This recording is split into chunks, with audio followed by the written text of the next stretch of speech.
अकेला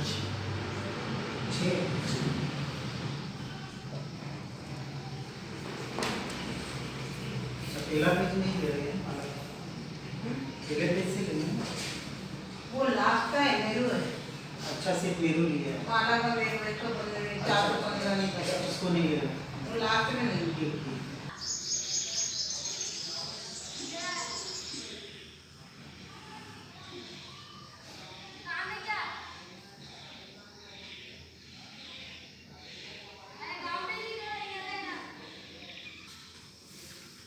इसकी टीका का कैसे पता चलेगा?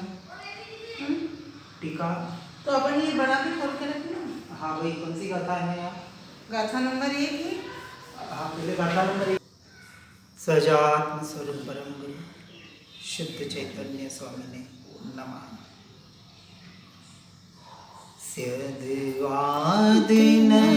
षट् द्रव्य गुण पर्याय और प्रमाण का जड़ कर्म चेतन बंध का अरु कर्म के अवसान का कह कर स्वरूप यथार्थ जग का जो किया उपकार है उसके लिए जिन वाणी माँ को वंदना शतवारे है उसके लिए जिन वाणी माँ को वंदना शतवारे है वंदना शतवारे।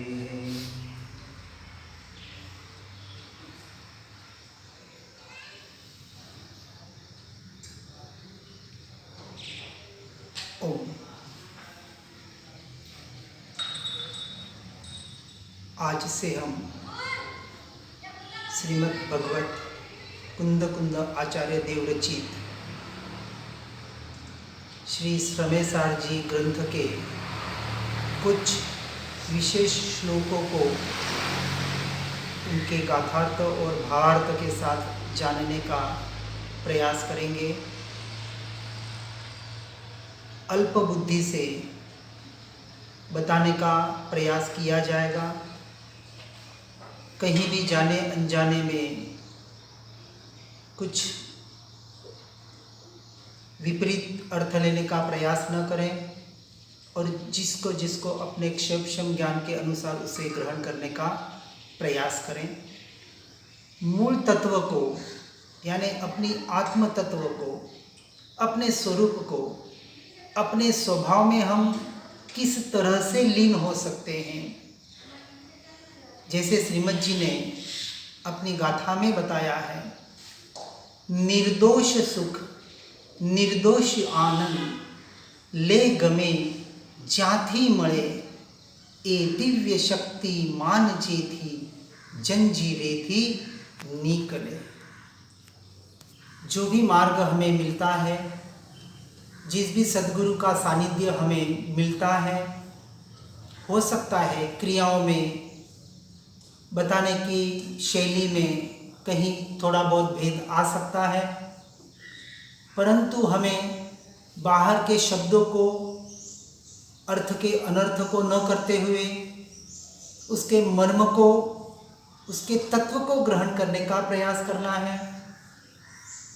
और किसी भी तरह से, जैसे बताया, निर्दोष सुख निर्दोष आनंद जो हमारे स्वयं में, अपनी आत्मा में रहा हुआ है, किसी भी तरह से, किसी भी प्रकार से, कहीं से भी प्राप्त करके अपने स्वरूप लीनता का ही निरंतर पुरुषार्थ करना, यही एकमात्र यहाँ उद्देश्य रहेगा। समयसार जी समय यानी आत्मा, आत्मा का जिसमें संपूर्ण सार बताया गया है, संपूर्ण मोक्ष मार्ग का प्रत्यक्ष प्ररूपण निश्चय के दृष्टि से जहाँ किया गया है, और जैसे कहा जाता है शास्त्रों में, प्रत्यक्ष आचार्य कुंद कुंद देव सिमंदर स्वामी के वहाँ महाविद्य क्षेत्र में जाके जो वाणी सुन के आए, जो समझ के आए, उनकी अपेक्षा से जो भी उन्होंने ग्रहण किया और अपने अनुभव के आधार पर बताने का प्रयास किया, वास्तविक बताने का उनका कोई उद्देश्य नहीं था, फिर भी सहज शुभ भाव आए बगैर नहीं रहते, ऐसे जो कथन कहने में आता है, तो हमारे कल्याण के लिए जो उनके द्वारा शुभ भाव के माध्यम से जो इन ग्रंथों की रचना की गई है और इन ग्रंथों के जो ताड़पत्रियों पर लिखा गया था, उनको जो शुद्ध स्वरूप में रमण करने वाले ऐसे शुद्ध श्रावक उस वक्त जो थे, जिन्होंने इनका संग्रह करके, इसको संग्रहित करके आज हमारे तक पहुंचने का सभी हमारे उपकारी जीव है, सभी का उपकार ग्रहण करते हुए अपने स्वयं के उपकार की ओर हमें बढ़ने का निरंतर प्रयास और पुरुषार्थ हमें करना है। पहली ही गाथा हम अभी लेंगे, उसको सभी साथ में बोलेंगे वापस फिर से। ध्रुव अचल ने अनुपम गति पाए, सब सिद्ध को मैं वंद श्रुत केवली कथित कहूँ समय प्राकृत को अहो। आचार्य कुंद देव इस पहली गाथा के माध्यम से बताने का जो प्रयास कर रहे हैं और उसके ऊपर श्रीमद् भगवत आचार्य अमृतचंद्र आचार्य देव ने जो टीका लिखी है, उस टीका को भी साथ में लेते हुए इसको हम समझने का प्रयास करेंगे और विस्तार से जिसे और भी समझना हो, जो शास्त्री पंडित जिन्होंने इसमें और ज़्यादा गहन अभ्यास किया है, उसके माध्यम से भी आगे आप समझने का प्रयास कर सकते हैं। अब इस श्लोक के अर्थ को गातार्थ में बताते हैं।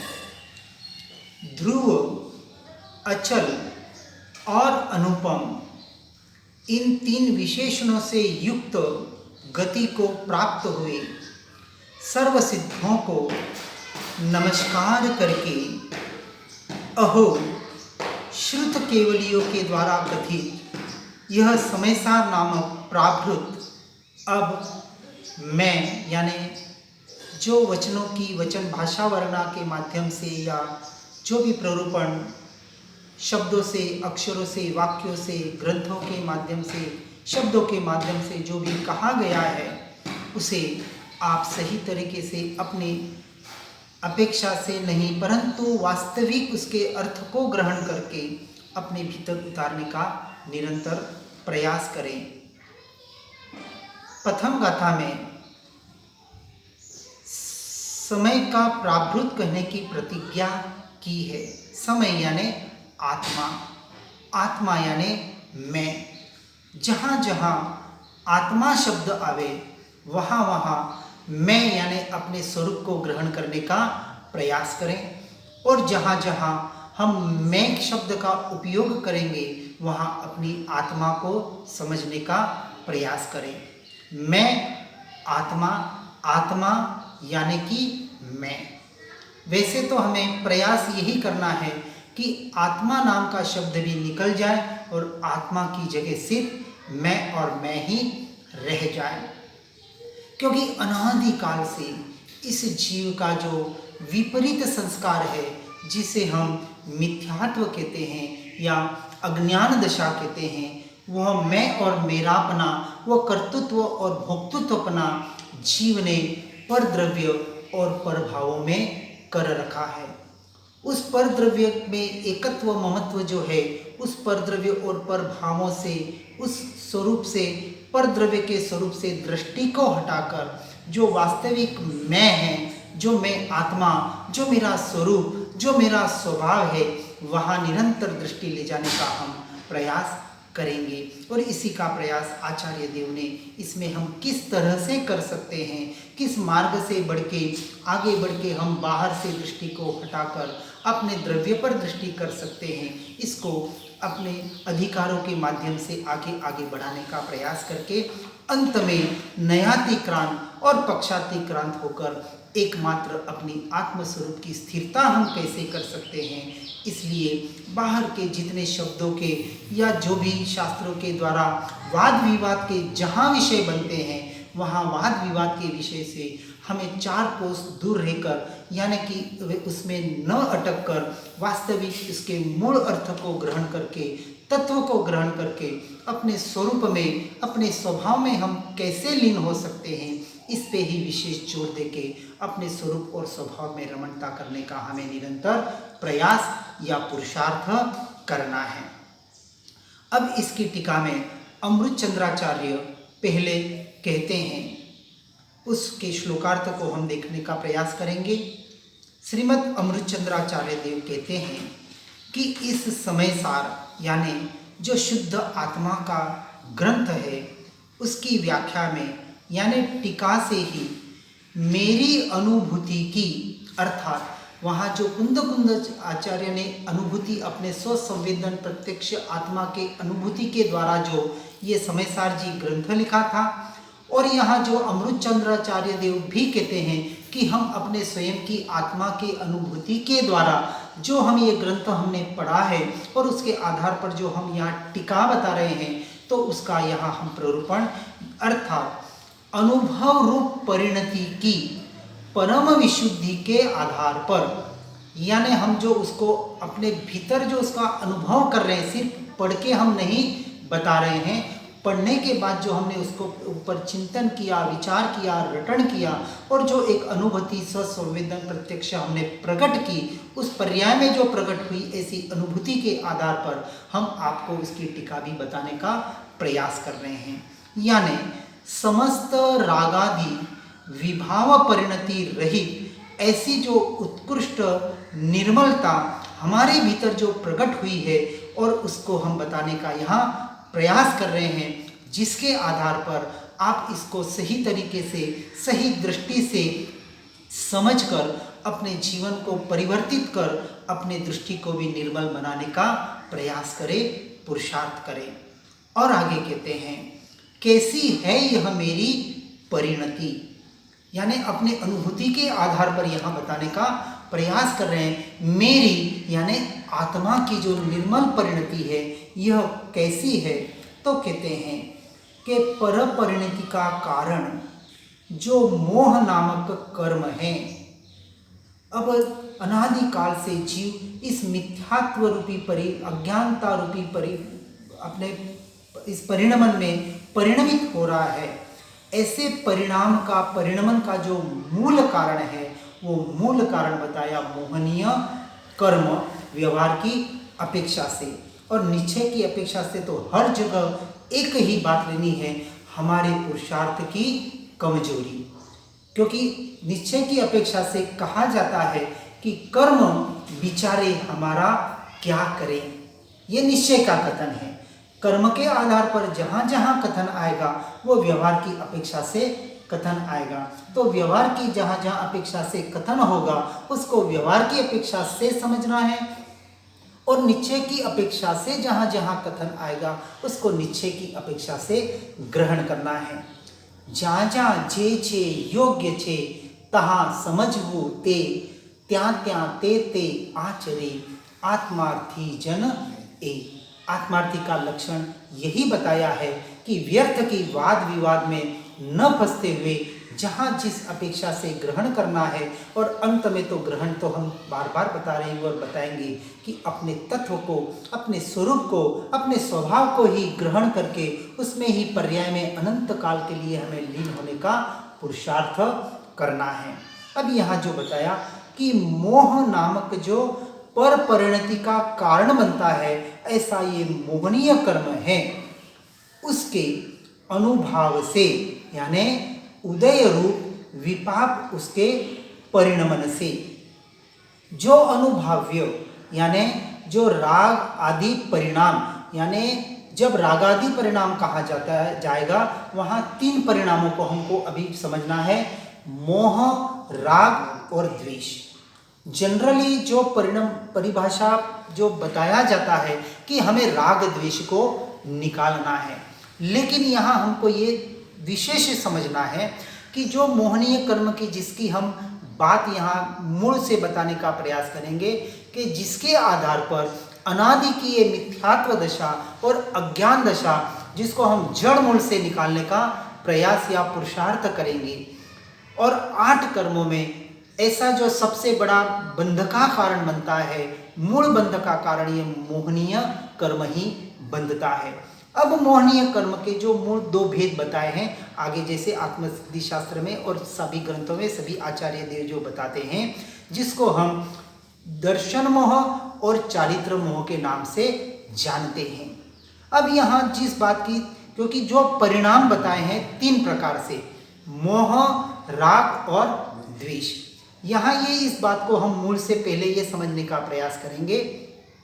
मूल अभी जो हमको काम करना है ये दर्शन मोह पे पहले करना है, और इस दर्शन मोह की जो मलिन पर्याय है जिसे हम मिथ्यात्व या अज्ञान दशा कहते हैं, जिसको एक अपेक्षा से मोह भी कहा जाता है, और चारित्र मोह की जो मलिन पर्याय है जिसे राग और द्वेष के नाम से पुकारा जाता है। तो यहाँ अभी राग द्वेष पे विशेष जोर न देते हुए पहले जो मोह है जिसको अपेक्षा से हम आसक्ति की भी कहते हैं, चाहे वो संसार के प्रति की आसक्ति हो, चाहे देह के प्रति आसक्ति हो, चाहे कर्मों के उदयों के प्रति आसक्ति हो, जो पर द्रव्य और पर भावों के प्रति जो एकत्व, ममत्व और कर्तृत्व, भोक्तृत्व बुद्धि का जो अनादिकाल का विपरीत संस्कार जीव का जो पड़ा हुआ है, ऐसे आसक्ति को बाहर से छोड़कर वहाँ से हटके हमें निरंतर अपने स्वरूप और स्वभाव की ओर आने का पुरुषार्थ करना है।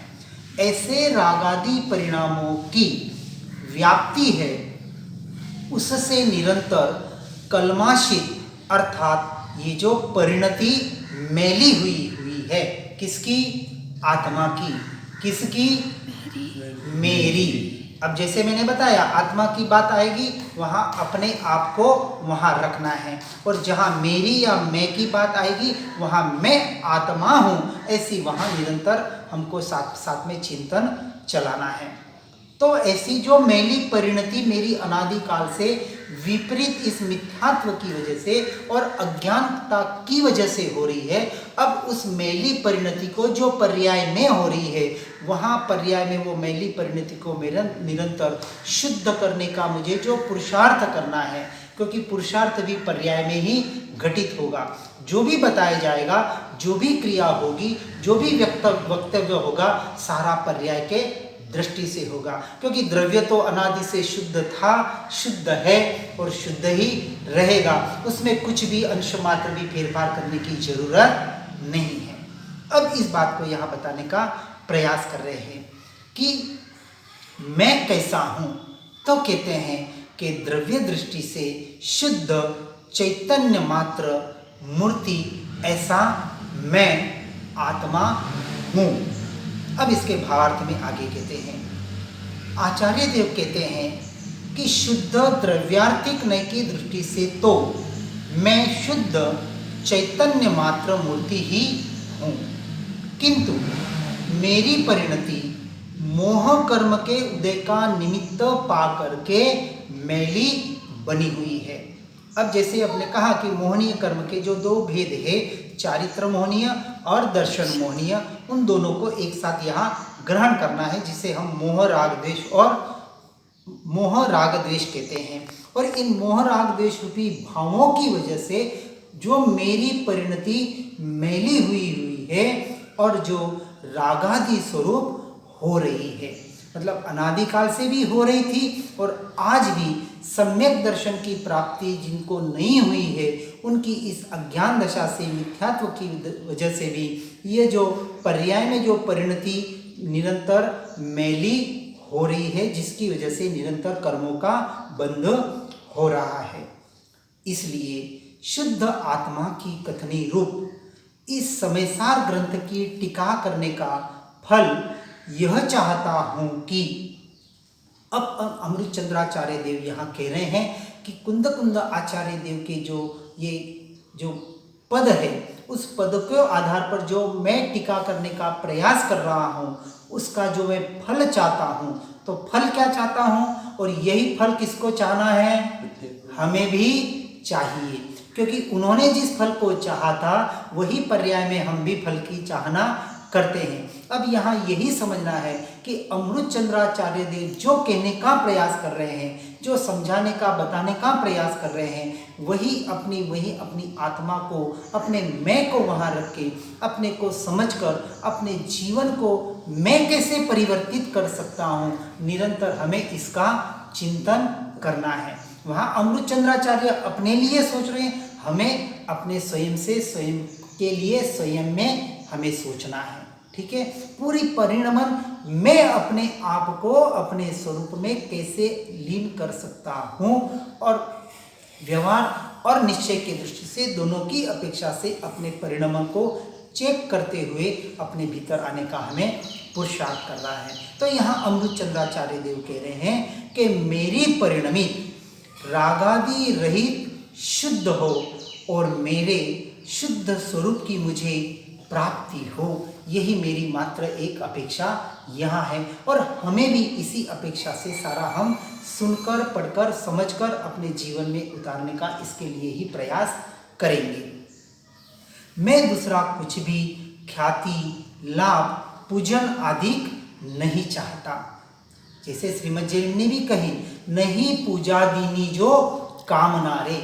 जैसे श्रीमद् जी ने मूल मार्ग में बताया कि जिनेश्वर परमात्मा का जो मूल मार्ग है, जो मैं बताने का प्रयास कर रहा हूँ, इसी तरह यहाँ अमृतचंद्राचार्य देव कह रहे हैं कि समयसार जी ग्रंथ की आचार्य कुंद कुंद के द्वारा रचित जिसकी टीका करने का मैं प्रयास कर रहा हूँ, उससे न तो मुझे किसी भी प्रकार की ख्याति का वहाँ मुझे कोई वहाँ चाहिए, न किसी प्रकार का लाभ चाहिए, न पूजा आदि का मुझे कोई मान सम्मान मिले। तो इससे सबसे मैं रहित होकर सिर्फ एकमात्र अपने शुद्धोपयोग में कैसे रमण कर सकता हूँ, अपने आत्मा में, अपने स्वरूप में, अपने स्वभाव में कैसे लीन हो सकता हूँ, इसी के लिए जैसे शुद्ध भाव में मैं नहीं रह पाता, शुद्धोपयोग से जब मैं वंचित होता हूँ, तब मैं अपने इस शुभोपयोग के द्वारा, अपने चिंतन के द्वारा फिर से शुद्धोपयोग में कैसे आऊँ। इसलिए जैसे कहते हैं कि जो भावलिंगी संत, क्योंकि अमृतचंद्राचार्य देव, कुंद कुंद आचार्य देव जो भावलिंगी जिनकी अवस्था थी, और अंतर्मुहूर्त जो छठे और सातवें गुणस्थानक में झोला खाने वाले ऐसे जो उत्कृष्ट सर्वोत्कृष्ट जीव थे, ऐसे जीवों के ग्रंथ को हम सुनने का, यहाँ समझने का प्रयास कर रहे हैं। तो वो और क्या चाहेंगे, जिन्होंने सारे संसार का, जैसे अपूर्व अवसर में बताया कि बाह्यांतर निर्ग्रंथ, जो बाह्य से भी जो निर्ग्रंथ है और अभ्यंतर भी जो परिग्रह के 25 भेद बताए हैं, जो 11 बाह्य परिग्रह और 14 अभ्यंतर परिग्रह, ऐसे सारे परिग्रहों से जो रहित हो गए, सारे ग्रंथियों से जो रहित हो गए हैं, ऐसे निर्ग्रंथ दशा को जिन्होंने प्राप्त कर लिया, वो और क्या चाहेंगे सिवा अपने आत्मरमणता के अलावा। और हमें भी और क्या चाहिए, अब बाहर के हमें भी यही निरंतर चिंतन करना है कि मैं जो कुछ भी कहने का, जैसे श्रीमद् जी ने यही बताया, नहीं दे तू उपदेश तू प्रथम ले ही उपदेश। यदि कभी भी उपदेश, कुछ बोलने का, बताने का प्रसंग आ भी जावे, तो 1 मिनट का, इसलिए इस सत्संग शुरू करने के पहले 1 मिनट का चिंतन यही होना चाहिए कि मैं अपना स्वाध्याय एकमात्र ऊंचे स्वरों में कर रहा हूँ। न किसी को समझाने का मेरा प्रयास है, न किसी को कुछ बताने का प्रयास है, क्योंकि अल्प बुद्धि वाला ये जीव तो अल्प बुद्धि नहीं है, लेकिन पर्याय में जो अभी अल्प बुद्धि, जितना भी क्षम ज्ञान है, उसके आधार पर जितना भी बताने का हम प्रयास करने का प्रयास करेंगे, लेकिन ये अल्प बुद्धि वाला ही प्रयास होगा। इसलिए अपने बुद्धि से ग्रहण करके उस शुद्ध स्वरूप में जल्दी से जल्दी आगे बढ़ने का हमें प्रयास करना है। न यहाँ किसी ख्याति की अपेक्षा है, न किसी लाभ की अपेक्षा है, न कहीं मान सत्कार की यहाँ अपेक्षा है। वो तो निर्ग्रंथ दशा में थे, लेकिन अभी हम छद्मस्त अवस्था में, अभी हम चौथे पांचवें गुण स्थानक की क्रिया का जो प्रयास कर रहे हैं, उसमें भी हमें इन सब से बाहर के परद्रव्यों से, परभावों से हटकर जैसे जैसे अपनी आत्मरमणता का हम पुरुषार्थ कर सके, वही पुरुषार्थ हमें यहाँ करना है। इस प्रकार आचार्य देव ने टीका करने की प्रतिज्ञा गर्भित उसके फल की प्रार्थना की है। अब इस प्रार्थना को मूल गाथा सूत्रकार श्रीमद् भगवत कुंद आचार्य देव ग्रंथ के प्रारंभ में मंगल पर्व प्रतिज्ञा करते हैं, जो हमने ग्रंथ प्रारंभ में लिया था। उसका भावार्थ हमने समझा है, फिर से एक बार देखते हैं। पहली गाथा आचार्य कुंद देव की, उसमें कहते हैं कि ध्रुव, अचल और अनुपम इन तीन विशेषणों से युक्त गति को प्राप्त हुए सर्व सिद्धों को नमस्कार करके अहो श्रुत केवलियों के द्वारा कथित यह समय सार नाम का प्राकृत ग्रंथ यहाँ कहने का प्रयास कर रहे हैं। अब यहाँ उसकी टीका में हम आगे अमृतचंद्राचार्य की टीका को समझने का प्रयास करेंगे। यहाँ संस्कृत टीका में अथ शब्द मंगल के अर्थ को सूचित करता है। ग्रंथ के प्रारंभ में सर्व सिद्धों को भाव द्रव्य स्तुति से अपने आत्मा में तथा पर के आत्मा में स्थापित करके इस समय नामक प्राकृत का भाववचन और द्रव्यवचन से परिभाषण यानी व्याख्यान प्रारंभ करते हैं। इस प्रकार श्री कुंद आचार्य देव कहते हैं कि वे सिद्ध भगवान सिद्धत्व के कारण साध्य जो ऐसा आत्मा अपने प्रतिच्छंद के स्थान पर है। बहुत गहरी बात बताने का, क्योंकि एक एक शब्द में गहराई है। हर शब्द को, अर्थ को समझकर अपने भीतर साथ साथ में उतारने का हमें भावभाषण करने का प्रयास करना है। क्योंकि ये जो सिद्ध परमात्मा को प्रारंभ में वंदन किया गया है, वैसे पंच परमेष्टि को हम वंदन करते ही हैं। यहाँ विशेष सिद्ध भगवान को सिद्धत्व के कारण और ऐसे सिद्धत्व को जो वंदन किया गया है कि उससे जो साध्य, ऐसा जो हमारा आत्मा है, ऐसा जो हमारा स्वरूप और स्वभाव है। ध्याता, ध्यान और ध्येय की जो एक रूपता बताई है, ध्याता, ध्यान, ध्येय एक रूपता उसकी जब तक नहीं होगी, जैसे हम कहते हैं कि सम्यक दर्शन, सम्यक ज्ञान और सम्यक चारित्राणी मोक्ष मार्ग। कोई एक मार्ग से, एक की पकड़ से मोक्ष मार्ग नहीं है। रत्नत्रय की एक रूपता और उस रत्नत्रय के द्वारा अनंत गुणों की एक रूपता, ऐसा जो अभेद, अखंड एक द्रव्य है हर जगह, ऐसे एक द्रव्य की ही बात हमें ग्रहण करने का प्रयास करना है। मात्र स्वाद्वाद की शैली से उसके नए निक्षेप प्रमाणों के द्वारा भेद करके सप्तभंगी के द्वारा मात्र उसको समझाने का प्रयास किया गया है। समझ में फेर करके वाद विवाद में न अटक के एकमात्र द्रव्य को हम कैसे ग्रहण कर सकते हैं, उसमें कैसे अनंत काल के लिए लीन हो सकते हैं, यही हमें पुरुषार्थ करना है। इसलिए साध्य ऐसा जो आत्मा यानी कि मैं, उसके प्रतिच्छंद के स्थान पर है, जिनके स्वरूप का संसारी भव्य जीव चिंतन करके उनके समान अपने स्वरूप को ध्याकर, यानी सिद्ध के समान अपने स्वयं की, अपनी आत्मा के स्वरूप को ध्याकर उन्हीं के समान हो जाते हैं और चारों गतियों से विलक्षण ऐसी पंचम गति को, जिसको हम सिद्ध शिला भी कहते हैं, ऐसे मोक्ष को प्राप्त करते हैं। तो हमारा भी व्यवहार की अपेक्षा से हमारा लक्ष्य क्या है कि हमें भी मोक्ष की प्राप्ति होवे और निश्चय से अनंत काल के लिए स्वरूप रमणता प्राप्त होवे। तो व्यवहार और निश्चय की अपेक्षा से दोनों को साथ में समन्वय करने का हमें यहाँ प्रयास करना है। वह पंचम गति स्वभाव स्वरूप है।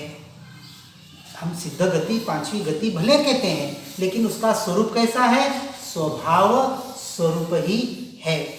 इसलिए ध्रुवत्व का अवलंबन करती है। स्वरूप स्वभाव का होने की वजह से जो ध्रुव ऐसा मेरा जो स्वभाव है, उस ध्रुव स्वभाव के द्रव्य दृष्टि की ओर ही निरंतर जो इशारा करती है, दिशा निर्देश करती है, ऐसे दिशा निर्देश। अब यहाँ हमें विशेष ध्यान रखना है कि देव गुरु शास्त्र मात्र अंगुली निर्देश का प्रयोजन करते हैं। वो कहते हैं कि हे जीव, जहाँ हम ये अंगुली निर्देश कर रहे हैं, उस अंगुली को नहीं देखना है, उस अंगुली को नहीं पकड़ना है। जिस तरह हम दिशा निर्देश कर रहे हैं, उस दिशा की ओर तुझे प्रयाण करना है। तो निरंतर जिसको हम पंचम दिशा कहते हैं, 11वीं दिशा, 10 दिशा, जो 4 दिशा, 4 उपदिशा, ऊपर नीचे ऐसी जो 10 दिशाएं हैं, उस 10 दिशाओं से हटके जो 11वीं दिशा है, ऐसी जो चैतन्य की दिशा है, ऐसी जो मेरी स्वयं की दिशा है, स्वरूप और स्वभाव की दिशा है, ऐसी दिशा में हमें प्ररूपित होना है। इसलिए दीक्षा जो शब्द आता है, दिक यानी दिशा के आधार पर यह दीक्षा शब्द बना है। दीक्षा का ग्रहण करना यानी 10 दिशा से हटके अपनी 11वीं दिशा में आने का जो पुरुषार्थ किया जाता है, उसका नाम ही सच्ची दीक्षा है। अब ऐसे ध्रुवत्व का अवलंबन कराने वाली, और आगे कहते हैं, चारों गतियां परिनिमित्त से होती है, इसलिए ध्रुव नहीं किंतु विनश्वर है, जो जिसका कभी नाश नहीं होता। ऐसे अविनाशी ध्रुव तत्व की बात यहाँ बताने का प्रयास किया जाता है। अब आगे कहते हैं, ध्रुव विशेषण से पंचम गति में इस विनश्वरता का व्यवच्छेद हो गया है। ये जो विशेषण दिया गया है ध्रुव, जो कभी भी अपने स्थान से एक अंश मात्र भी डिगता नहीं है, परिवर्तित परिणमित नहीं होता है, हिलता नहीं है, ऐसा जिसका अचल स्वरूप है, जो कभी अंश मात्र भी चलित नहीं होता है, और जो अनुपम है, जिसकी उपमा तीनों लोक में तीनों काल में नहीं दी जा सकती। बहुत गहरी बात बता रहे हैं। किसके स्वरूप की बात बता रहे हैं? उस तत्व की, उस आत्मा के, उस स्वरूप की बात बता रहे हैं, जो सिद्ध स्वरूप है, जिन्होंने परमात्मा ने पर्याय में प्रकट कर लिया है और जिसे हमें पर्याय में प्रकट करना है। ऐसे ध्रुव स्वरूप की बात यहाँ बताने का प्रयास किया जा रहा है। ऐसे विनश्वरता का व्यवच्छेद जिसमें हो गया है, और वह गति अनादि काल से पर भावों के निमित्त से होने वाले और पर में भ्रमण, उसकी विश्रांति यानी अभाव के वश अचलता को जो प्राप्त है, ऐसे इस विशेषण से चारों गतियों में पर निमित्त से जो भ्रमण होता है, उसका यहाँ पंचम गति में व्यवच्छेद हो गया है। अब यहाँ जिस गति की बात बताने का प्रयास कर रहे हैं कि चारों गतियों में अनादिकाल से जो जीव परिभ्रमण कर रहा था, अब वहाँ से हटकर जो पंचम गति है, जहाँ ध्रुव और अचल और अनुपम गति है, ऐसी पंचम गति को प्राप्त करने के लिए ये मार्ग बताने का यहाँ पूरा प्रयास किया जा रहा है। ऐसे प्रयास को सही तरीके से समझकर अपने जीवन में निरंतर उतारने का हम पुरुषार्थ करें, प्रयास करें। इसी को आगे हम क्रमशः लेने का प्रयास करेंगे। जिनाज्ञा विरुद्ध कुछ भी कहने में आया हो तो मिच्छामि दुक्कडम। ओम नमः। न क्या जिनवाणी के ज्ञान से हो सम्यक श्रद्धा, हो चारित्र महान, पाऊं पद निर्वाण। निज निधि निज में बताई, यह अनंत उपकार है, उसके लिए जिनवाणी माँ को वंदना शतवार है, वंदना शतवार।